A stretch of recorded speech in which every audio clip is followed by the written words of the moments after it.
dalam menghikayatkan. Udah selamat. Biar kita sucikan itu nama baik Abdul Al-Haddad. Gantian kalau ngomong. Jadi kalau orang ngomong gantian. 3 menit nggak dipotong, 3 menit nggak dipotong, gantian kan enak. Biasa sih kalau Gofur itu senangnya framing. Nggak berani dia di roomnya skincare, nggak berani. Karena roomnya skincare itu paling menakutkan para kapib gitu loh, paling menakutkan. Masuk. Bahwa katakan di sini kan bukan hajat kopian, nanti nggak sama disalahkan ini fotokopian. Habib Gofur gini ya. Berani dia nggak berani naik banyak ini, takut naik di sini kan takut kena hal-hal yang dia kan terkuliti di sini. Kalau di room lain dia bisa framing, kalau di sini nggak bisa. Terusnya tegas. Dari pihak kita pun kalau salah ya tegas, nggak boleh framing mana isi kitabnya gitu. Ini isi kitabnya bahwa Habib Zain ini mengaku ya. Gimana Gus Faku ini Habib yang mengaku Rasulullah siapa tadi? Abdul Al-Haddad. Oh, makanya ini Abdul Al-Haddad ini dijadikan ketika kita itu ya. Benar ini saya nyambung. Man Rabbuka Habib Abdullah Al-Haddad, berarti ini dianggap sebagai Allah, tidak dianggap sebagai Rasul. Itu nanti cucu Adam, terima kasih. Nah, di situ kan ada itu pertanyaan, ini ada dasar kitabnya ini berarti. Wah ini iya. Jadi gini saya ada PDF-nya itu kami ada PDF-nya, saya dikirimin bukan itu. Nanti Os. Oh iya nanti ada banyak. Lanjut. Jadi gini Os. Kami itu dalam meneliti kitabnya para habaib itu selektif. Sesuatu hikayat-hikayat yang gharib itu kita pelajari, jangan sampai sesuatu yang ada tersebut itu kita kurang literasi. Artinya kita pelajari dulu bagaimana hikayatnya dalam kitab apa, terus kemudian kita cari referensi yang lain dari ulama-ulama kita. Apakah hal ini termasuk muskilat atau hal ini itu diperbolehkan atau enggak, termasuk kita tracking kan kepada tafsir At-Tabari. Di tafsir At-Tabari ternyata ayat ini itu difungsikan ketika Allah mengangkat Nabi Muhammad sebagai Rasul. Nah, jadi ketika Abdullah Al-Haddad membawa teks ini dan mengaku sebagai Rasul dan bahkan aku termasuk daripada yang terpilih di sana, ini menggugurkan Rasul secara lugawi. Lugawi itu apa? Seperti perkataannya ada di Ciamis itu seorang mursyid thariqah Qadiriyah Naqsabandiyah Aba Awas kan, bahwa mengatakan Rocky Gerung itu Rasulullah kan. Maksudnya Rocky Gerung Rasul di sana itu utusan itu adalah itu secara lugawi, bukan Rasul secara teks yang ada di sini. Tapi kalau teks yang ada di sini itu adalah udah jelas Rasul di sini itu adalah kenabian. Seperti saya ngirim utusan misalnya bos Jerman untuk mendatangi skincare, itu Rasul gitu kan, utusan secara lugawi. Tapi kalau sudah Allahu yastofi, ini sudah bukan utusan biasa, sudah utusan Allah, Rasul, karena ayat ini itu diperuntukkan ketika Nabi diangkat sebagai Rasul.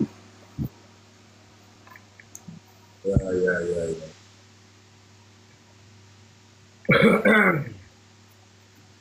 Oke. Berarti korelasinya dengan video Man Rabbuka Habib Abdullah atau Ba'alawi Al-Haddad itu ya kurang lebih ya Gus ya. Nyambung Ya. sekali itu, Gus. Satu Nyambung, ya. episode itu. Terus satu lagi episode. nyambung sama sahadat. Terus Satu lagi episode. nyambung sama sahadat itu.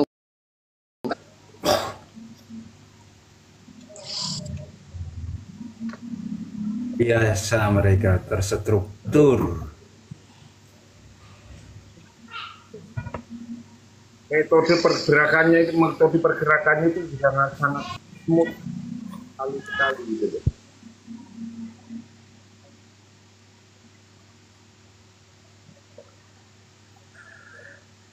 Itu nyambung nanti Gus, nanti nyambung ke pertanyaan itu,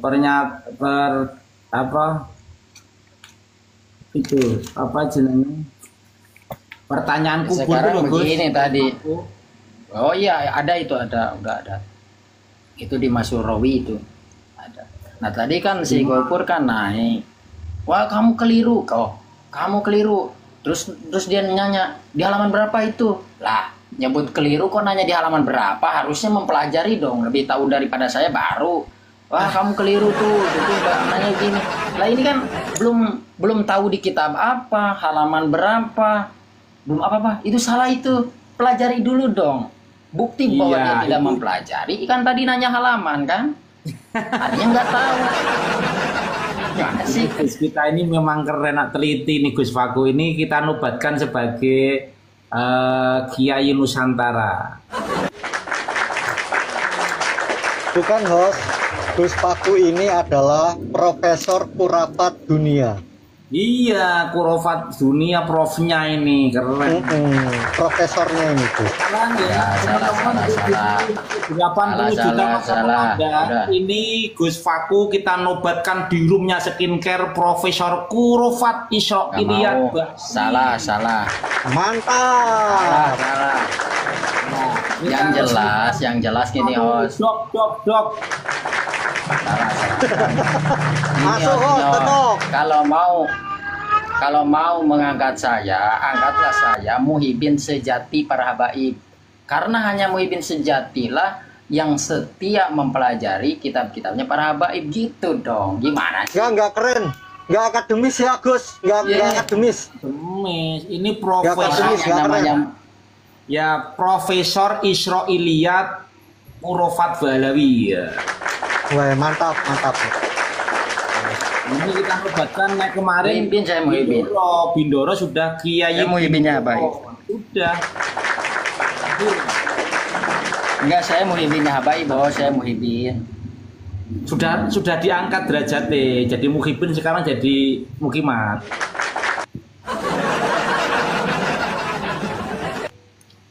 Dan lanjut. Ini tadi bener. Jadi dia itu Sebentar. sebelum ngomong ini itu di atasnya itu dia ngomong bahwa mimpi itu adalah bagian daripada nubuah katanya gitu. Nah ya nubuah, makanya Gufur mau nyalahkan itu kan nanti. Padahal dia tadi tanya halamannya tanya, kitabnya tanya, kok dia bisa ngomong salah? Berarti terus ngocok. Gufur takut, dia di sini tuh takut, malah nuduh hostnya panik, bosnya ketakutan. Gimana sih Gufur? Bor. Iya, topes kan ya, Bor. Lanjut, Gus. Lanjut host. Udah selesai. Banyak sebenarnya itu kan. Cuma ini aja dulu. Ada lagi nanti di sini itu Abdullah Al-Haddad lebih tinggi dari Syekh Abdul Qadir Jailani dan sejenisnya ada. Gini teman-teman, pantesan ajaran Habib ini menyimpang dari ajaran Islam karena ingin menghancurkan Islam dari dalam, itu nyata ya, wahai muhibin. Bahkan menggeser ya posisi ya daripada Sultanik Aulia Syed Abdul Qadir Al Jailani digeser dengan Abdullah Al-Haddad, Rasulullah digeser dengan Faqih Muqaddam, ulama-ulama Nusantara digeser dengan Habib, nanti Indonesia diganti dengan aulia-aulia tarim, maka Anda itu menjadi pengontrak di bangsa Anda sendiri. Jangan terlalu botol, wahai muhibin. Mosok manusia biasa mengaku Rasulullah. Ya Rasul itu manusia biasa, tapi kan manusia pilihan yang mendapatkan wahyu dan mendapatkan utusan. Makanya kita bersyahadat asyhadu alla ilaha illallah, yang menyaksikan bahwa tiada ilah selain Allah, wa asyhadu anna Muhammad Rasulullah. Kita bersaksi loh itu bahwa Muhammad utusan Allah. Itu masuk ada Muhammad yang kedua Al-Haddad. Ih, ngeri.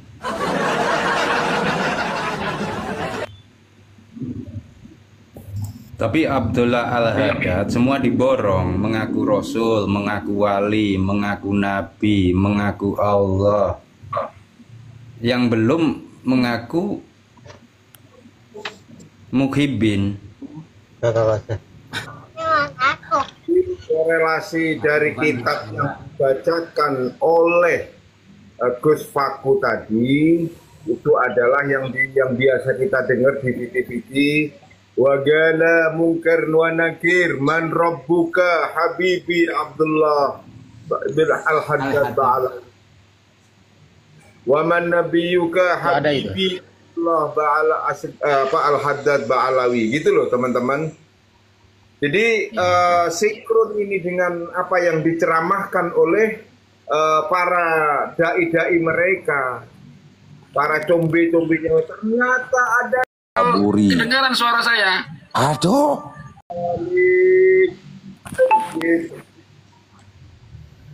Terima kasih Gus Faku Rakoba sudah memberikan pencerahan.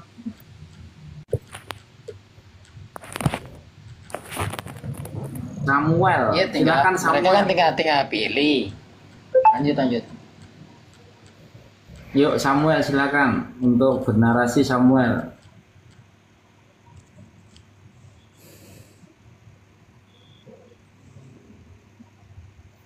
Halo Samuel, monitor. Mendengar suara hostnya Samuel. Halo. Apa sinyalnya buruk mau dia? Oke, nyimak di bawah saja. Sinyalnya baru. Yuk ganti. Orang biasa, silahkan. Assalamualaikum orang biasa. Waalaikumsalam warahmatullahi wabarakatuh.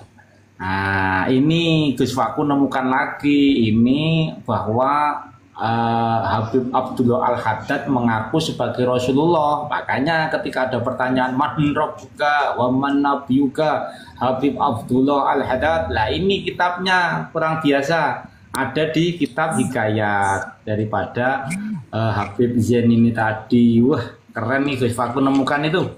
Monggo dikomentari orang biasa. Ya, bingung saya Bang, mau komentar gimana ya Bang. Ya, soalnya kalau saya udah nggak percaya dengan Pak Alawi itu Bang. Nggak percaya, banyak dustanya juga, dan yang serupa ajaran-ajaran seperti itu, kitab-kitab seperti itu kan sudah banyak. Banyak banget Bang. Bahkan viral kemana-mana. Itu cuman yang jadi bingung, kok nggak ada yang tanggapan daripada kiai-kiai itu Bang. Terus terang di situ justru bingungnya saya Bang. Ini kan saja kiainya belum baca Husnudon. Ya, tetapi masalahnya bukan itu Bang. Oleh saya sebenarnya sependapat dulunya dengan teman-teman yang berargumentasi seperti itu. Tetapi dalam hal ini ada yang tuduhan minggu-minggu ini kan agak ini juga sih, banyak tuduhan bahwa pesantren itu adalah feodal, NU feodal. Saya di room saya menyatakan menentang pernyataan itu Bang, dan itu lumayan viral. Tetapi dalam hal ini saya sependapat dengan yang menanggapi. Tetapi kok ketika menyangkut ini langsung banyak yang nanggapin dari kiai-kiai Bang. Kan ini kan yang jadi pertanyaan. Salah satunya Gus Kausar gitu loh. Tetapi kalau hal yang menyangkut kitab apa yang dibacakan Gus Faku ini, pura-pura tidak tahu Bang. Ini kan jadi pertanyaan bagi saya gitu loh. Meskipun saya sendiri sepakat bahkan saya kemana-mana itu menyuarakan itu. Tidak ada feodalisme di NU, tidak ada feodalisme di pesantren karena itu adalah budaya dan etika pada guru seperti halnya kayak di Jepang nunduk-nunduk itu nggak bisa dimaknai feodal, tidak bisa gitu loh. Dan saya sependapat dengan Gus Kausar, cuman ini yang tanggapannya gitu loh. Tetapi seperti apa yang tertera di ceramah-ceramah di mana-mana sudah berkali-kali viral kemana-mana, kok langsung tidak tahu tentang itu kan yang jadi keheranan saya. Tetapi ketika menyangkut di masalah tentang kepesantrenan, tentang ini kok cepet garcep gitu loh Bang. Meskipun saya juga ikut membantah, tanya Bang Alen kemana-mana saya bantah itu loh. Saya nggak terima juga karena saya orang NU Bang. Itu yang jadi bingungnya saya gitu loh Bang. Makanya kadang saya bingung. Jangan bentar itu. Bingung ya, orang biasa jangan bingung. Kan instruksinya yang goblok-goblok nggak perlu cari kitab. Oke, sudah kalau gitu ya, nggak perlu cari kitab. Nggak perlu tanya kitab. Saya begitu ada fitinya Gus Kausar nanggapin tentang tuduhan itu tentang feodalisme. Saya download, saya putar di FB, di Twitter saya putar, di sini saya posting ulang gitu loh. Saya sependapat kok dengan Gus Kausar, saya nggak setuju dengan itu. Cuma yang jadi masalah kok ketika hal-hal yang seperti ini, yang ini menurut saya sangat elementer dalam hal akidah di dalam agama kita, agama Islam. Tetapi kalau masalah tuduhan feodal, yang penting kita nggak feodal, itu nggak begitu pengaruh. Meskipun kita sebagai warga Nahdliyin tentunya perlu klarifikasi, biar tidak tuduhan itu menyeret. Tetapi itu kan nggak merubah kita. Artinya meskipun kita, umpamanya saya dituduh jelek, ya umpamanya saya kadang dituduh jelek, nggak bisa merubah saya. Itu kan tuduhan gitu loh. Yang penting kita memang nggak feodal gitu loh. Nggak begitu terlalu tetapi masalah ini kan masalah akidah Bang, elementer Bang, di dalam Islam cukup fatal, itu seharusnya didahulukan gitu loh Bang. Itu saja Bang. Ya sepakat.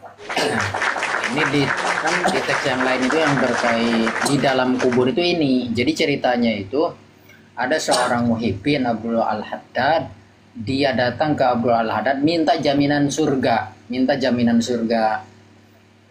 Kata Abdullah Al-Haddad, ya ente dijamin surga gitu kan. Terus kemudian si muhibbin ini mati, terus Abdullah Al-Haddad ikut membumikan, dan dia duduk di atas kuburnya gitu kan, terus mengintip Abdullah Al-Haddad itu, seperti apa nih muhibbin gua nih di dalam kubur gitu kan. Terus datanglah kedua malaikat dan bertanya, marrobuka. Jawabnya si muhibbin itu, Syaihi Abdullah Al-Ba'lawi. Sebenarnya bukan seperti yang beredar itu ya, Sayyidi Abdullah Al-Haddad, bukan begitu, tapi Sayyidi Abdullah Al-Ba'lawi gitu. Di teks yang di sini jawabnya itu gitu. Ditanya terus sama malaikat, jawabannya itu sama.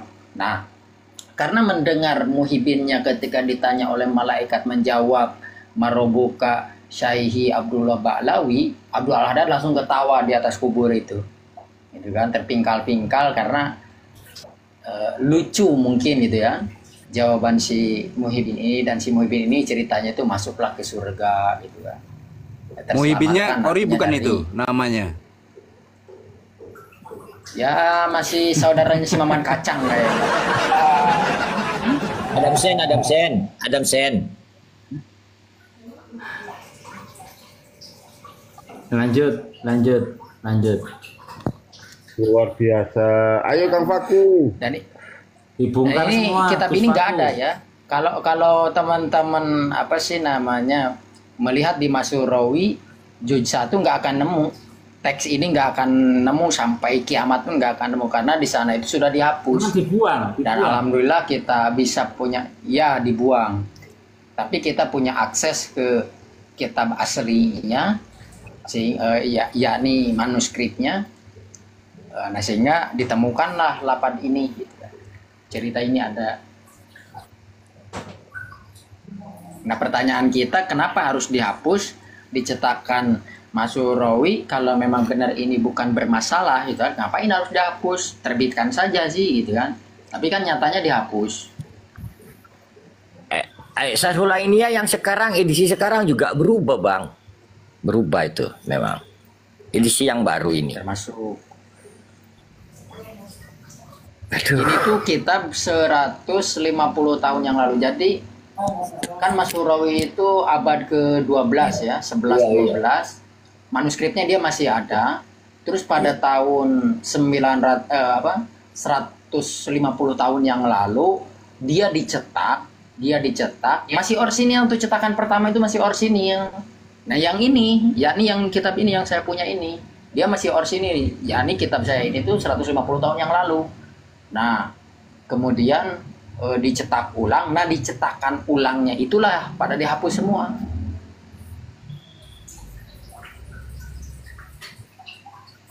Dan kenapa ulama kita kan sering mengomentari kita, kenapa ulama kita pada diam? Ulama kita pada diam karena tulisan ini nggak ada.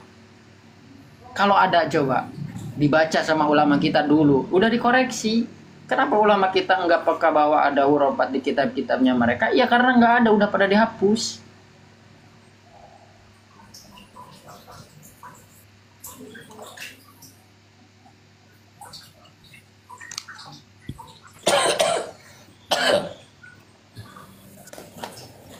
Ya, assalamualaikum Bang DZ 67. Wah, ini kitabnya Mbak Alam. Waalaikumsalam. Mengaku Bang DZ sehat Bang Nabi DZ.